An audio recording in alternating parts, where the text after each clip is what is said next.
তো আন্দোলন সংগ্রাম, এই জনগণের কাছে যাওয়ার সব কিছু গণতান্ত্রিক নিয়মের মধ্যে থেকে সব কিছুর অধিকার সবার আছে।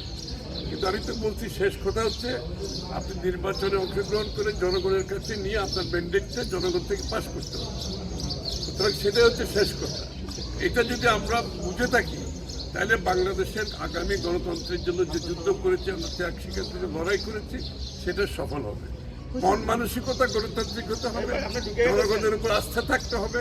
জনগণের আস্থার মাধ্যমে অর্জন করে আপনাকে আপনার দাবি দেওয়া আদায় করতে হবে। সেটা নির্বাচনের মাধ্যমে একমাত্র সম্ভব, আর কোনো পথ নাই। বলতে পারবে, আপনি দাবি দেওয়া করতে পারবেন, কোনো সুবিধা কিছু নেই।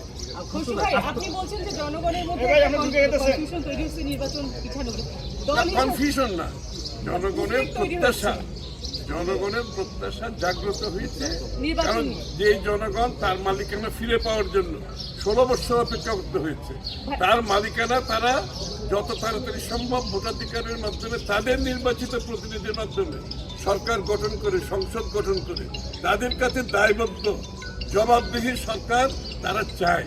এটাই গণতন্ত্র, এটাই বাংলাদেশের মানুষের মালিকানা ফিরিয়ে দেওয়ার একমাত্র বড় পন্থা। দল হিসেবে আপনারা কি মনে করছেন, অন্তর্বর্তী সরকার কেন এই বিষয়টাকে ক্লিয়ার করছে না? এখনো কোনো রোডম্যাপ দেয়নি। কেন দিচ্ছে না? আপনারা আপনাদের রোডম্যাপটা নিয়ে আসলে কি সবাই বলছে কেন দিচ্ছে না তারা?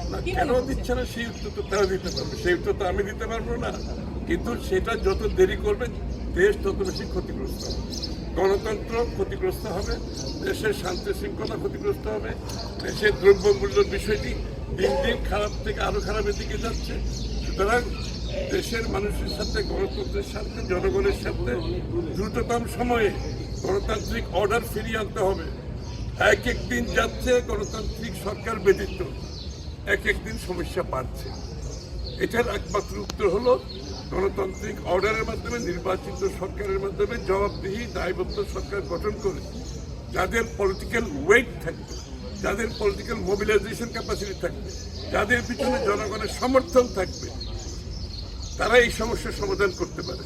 পুলিশ, এই র্যাব আর সরকারি কর্মকর্তারা জনগণের সমর্থন ব্যতীত আপনি কোনো কিছু দেশ সমর্থন করতে পারবেন না।